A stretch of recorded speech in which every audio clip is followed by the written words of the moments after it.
Hello, welcome back to the Synergy 766 build video. This is the beginning of part 2. Quick recap, last night we got the mainframe basically assembled, bearing blocks built, thrust bearings lubricated. With the exception of the torque tube transmission, everything is tight and Loctited. We used our trusty square and my glass surface on my smooth top glass range to make sure the frames were square as we tightened everything up.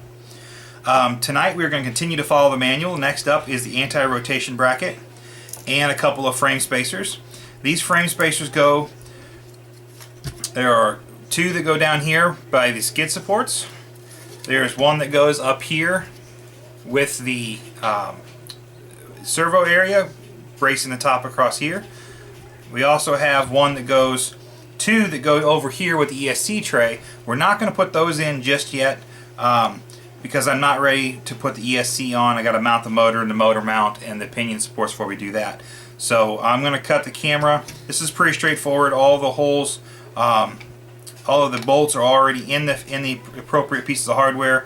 Again, we're going to continue the use of blue Loctite on all these frame parts. When we come back, I'll have the rotation bracket in and a couple of the frame supports. Welcome back. I have installed the auto rotation bracket. I now have the upper rear frame spacer installed.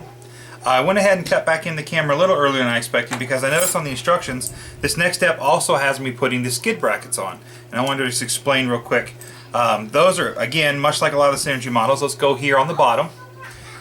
You have two, one on the back, one on the front. And then these auxiliary frame stiffeners and spacers go in the corners of the frame to help reinforce the bottom plate.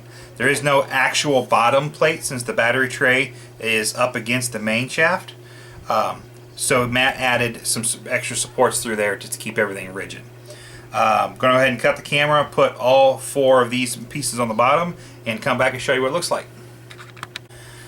Okay, here we are. All of the frame spacers, save the two for the ESC tray up here, are now installed. I got both bottom skid mounts in, the auxiliary frame spacers back there. The upper frame spacer is in. I do believe, I apologize for the barking dog, he's part of the family, he likes to say hello. The next step is the actual skids themselves. So I'm going to clear the deck and get the skid parts out and we'll talk about everything involved with that. Be right back. Welcome back. As you can see, I've got the skid parts laid out in front of me. The skids on this helicopter are actually another place where Matt has made some improvements to his process a little bit. As most of you are probably aware, on previous Synergy models, the skid tubes were held on by a nut that actually went down inside the skid tube, and the bolt to retain the skid went through the strut, through the skid tube, into that nut and held everything together. That's a very good system. It works very well. It allows you to put Loctite on the bolt and have a nice metal on metal Loctite fitting. Skid tubes can't slide around or come out. But it can be very tricky to get that nut in the right place, particularly up here in the front to near the bend of the tube. A lot of guys, including Matt himself, had taken to just using set screws rather than those nuts and bolt designs, so that is what we have here. Matt has just replaced the nut and bolt with a 4mm set screw to go right through there for me. Rather, excuse me, a 3mm set screw. There are still holes in the skids, so you can use them as guides to line everything up, and then you're going to take this little 3mm set screw. I'm going to put a little CA on mine because it's actually biting into the plastic strut, so the CA will help hold that in place, as well as take the little CA to hold on the skid tube ends. Now, the skids tubes themselves is another area things have changed. Because this is a larger helicopter, the skid tubes got bigger too. These is a full 10mm aluminum tube. It's much bigger and beefier, obviously longer to help distribute the weight of the 766, give you a nice stable platform to land on. With that, the struts themselves have actually been improved quite a bit. Not only are they larger and beefier, they have a reinforcement brace in the mold here, which will help keep them from flexing. And of course, they are oversized to handle the weight of the 766 in those fun autos we all love to do. Assembling these is pretty straightforward. You just have to put the tubes through.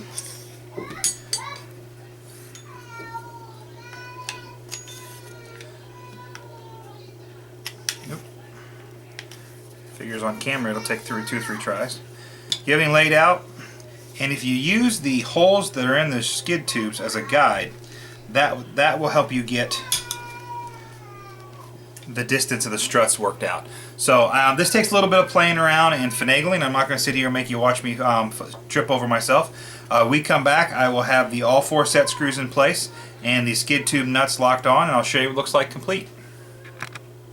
Well, there you go. Pretty straightforward. All 4 set screws are in. I want to note I have not actually CA'd those set screws yet. I'm going to wait until I have the skids on the helicopter, because then if I miss those holes a little bit and my spacing isn't quite right, I can loosen the set screws, adjust, and then now that the threads are cut and started on the struts, it'll be very easy to just snug it back down, drop a little CA on them, and call it done. So, quick tip: assemble it. I assembled it as one assembly without CA on the set screws, but it's tight, it's rigid. I believe it's where it should be, nice and flat. Be careful when you're tightening these up. You try to tighten it up on a flat surface so that they don't snug up, torqued. And then again, use my little medium thin, not super thin, but this says super thin. I recommend a medium. Little bit of CA to hold these caps on. I'm going to go ahead and grab my mainframe. In the same bag with the parts from the skid came the 4 bolts that go through the skid struts into our skid mounts. I'm going to go ahead and put the skids on, and when we come back we'll have feet on our lady. Okay, I decided to cut back in. I just want to show you, I did a pretty good job of lining up the struts with the holes. All 4 of my bolts line up no problem. We're just going to put a little Loctite on the end of this screw and drop her down in the hole.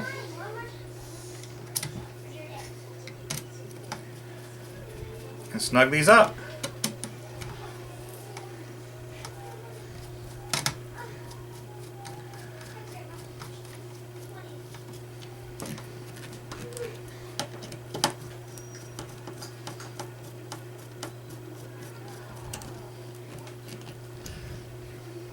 And now our lady has her shoes. Welcome back. Alright, so we now have the skids on the mainframe. For all intents and purposes, the majority of the mainframe is now done. Now we get to start playing with the stuff that makes it fly. So I have in front of me is the main gear. The assembly does come in one piece in the box. It's very important to note that there is no Loctite on these bolts holding the main gear or the auto rotation gear. There might be a little bit of oil, but certainly not enough oil in the one-way bearing. And most importantly, these bronze bushings, which I'm going to show you in great detail here in a moment, are not Loctited in. So we are going to completely tear this down, and I'm going to take you through a few tricks to ensure proper one-way, not only performance but long life. Alright, here we go. I have in front of me the entire main gear, auto rotation gear, and one-way bearing assemblies completely torn down. First and foremost, let's talk about these gears. Like all Synergy kits, this is a CNC machine cut Delrin gear. It is the 139 tooth. You'll probably recognize that. That is the main gear from the N7. It's a nice big main gear, offers a lot of options for gearing, being that big. Marry that to the 12, 13, 14, and 15 tooth pinion options available. You can really get the gearing in the sweet spot, no problem. This is a new gear for Synergy. This is the 766 proprietary auto rotation gear, and I'm going to double check my number here real quick just because I don't talk about it much. Yes, this is a 127 tooth auto rotation gear, helical cut.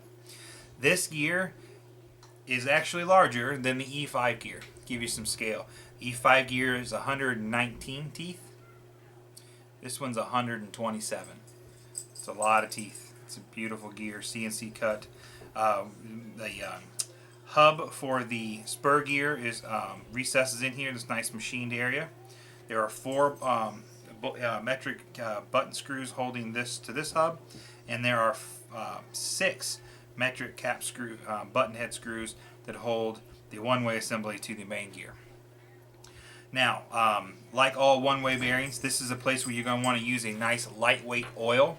This is not the appropriate application for a heavy grease or silicone.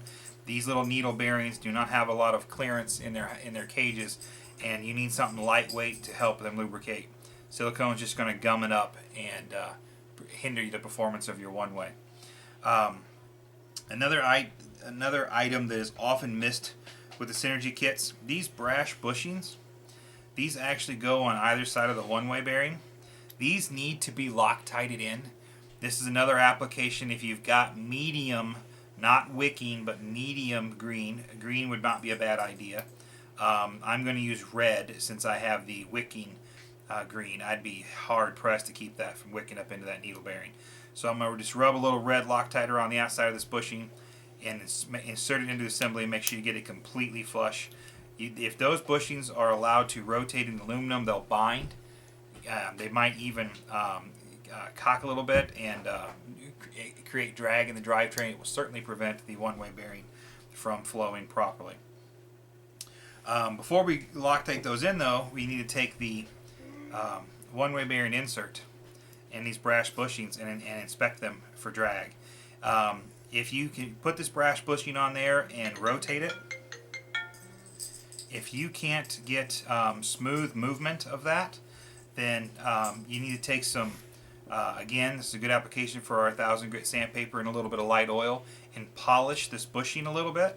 Polishing the bushing will help, once it's all seated and square, make sure the bushing is not causing drag.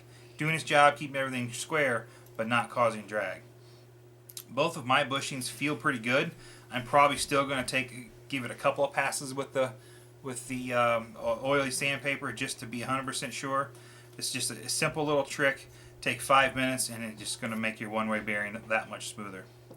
I'm going to cut the camera, reassemble everything, glue in my bushings, come back and show you what it looks like when it's all put together. One quick note about these little cap screws. They do go all the way through the main gear and tighten up into the hub, so Loctite is appropriate, but don't over tighten them. If you really wrench these down, you can deform the Delrin and possibly crack it. So just lightly snug them up, let the Loctite do its work. See you in a few. Well, they say you should always learn from your mistakes, so even though I did this off camera, I'm going to show you what I did. In my haste to put the auto rotation gear back on the hub, I put the hub on backwards. The hub is supposed to go through the gear. The gear is tapered on one side to make room for it and recessed. The hub should go through the gear, not sit on top. I bolted my hub on the auto rotation gear wrong, and I discovered it when I was trying to test fit the auto rotation assembly on the main gear. The hole didn't line up for the Jesus bolt. So just point that out. It's apparently pretty easy to do if you're not paying attention, get in a hurry. Don't take anything for granted. And if you go to, important tip, if you go to put this together and that hole doesn't line up, don't try to force it. That means something's wrong. Well, there we have it. One-way assembly correctly assembled. Brass bushings, buffed a little bit, didn't take a whole lot. Lots of oil. Gave the red Loctite a good 10 minutes to cure before I tried to assemble the head, one-way assembly. And as you can see, absolutely no drag. Proper assembly, doesn't have any play in it. That's going to work real nice. It's real easy to tell which way the rotation is. If you hold the main gear straight, you ought to be able to turn the auto rotation gear the direction of the rotor head clockwise. So my sleeve is incorrect. My shims are all lined up. It's a good fit. The next step in the book, and I'm going to have to look. My tablet probably went to sleep on me. Alright, next step following the manual is installation of the main gear and the main shaft into the assembly. So let me grab the stuff I need and we'll be right back. Alright, here we go. We are ready to try to put this auto rotation assembly and main gear and main shaft into the helicopter, hopefully for the final time. One thing I want to talk about, per the instructions, here is a 10 by 5 copper shim. It might be a little less than 0.5, but it's a 12 millimeter copper shim. This goes between the bottom of the auto rotation assembly and the lower main bearing. What that does is that's going to help us trim up any tolerance in the bearing assemblies and keep the upper bearing, the middle bearing block pushed perfectly against the auto rotation sleeve, and the bottom of the auto rotation gear hub pressed firmly against the lower bearing block inner race. I've heard some guys on the team already commenting that this was really snug, getting that shim in. It was pretty snug on my Alpha kit too. That's on purpose. It's there to keep this assembly tight between those bearings. If there's any play in those bearings at all, the pressures aren't going to. Not only is your head and your assembly going to slide in and out a little bit, have a little bit of play in your head, but you're also taking away from the design and the way those bearing blocks are designed to hold everything. So I encourage you to get the shim in there. You may need to loosen the lower bearing block a touch, but it will go in there. Well, there you have it. Main gear and auto rotation assembly are installed. I can hold the main gear and the auto rotation assembly moves no problem. I did have to loosen my lower bearing block, all 4 bolts on that, to get the shim in there. Once I did that though, the shim slid right in. So it's definitely tight on purpose. Make sure you get that shim in there, and don't forget to re-Loctite those bolts. If you had to move those 4 lower bearing block bolts, don't forget to put new Loctite on them. Clean them off real good. So now the main shaft and the bearing and one-way assembly are in. That should be the last time I have to install them. Now I can actually set my mesh on my transmission and get that Loctited up. I'm going to do that next. Mesh on that transmission is just like the mesh on your pinion. Easiest way to do is you can look down through the struts right here. You can see, and you can get your fingers in there to feel. Manipulate the transmission through the back like this. You're going to want to get there just ever so a little bit of slop. Pretend you're setting the mesh on your E5. It's a helical joint. It needs to have a little bit, but not much. It's darn near a 0 last joint. Then once you've got the mesh set, you can Loctite all 4 of your transmission bolts on each side, and then the drivetrain for the main body is effectively done.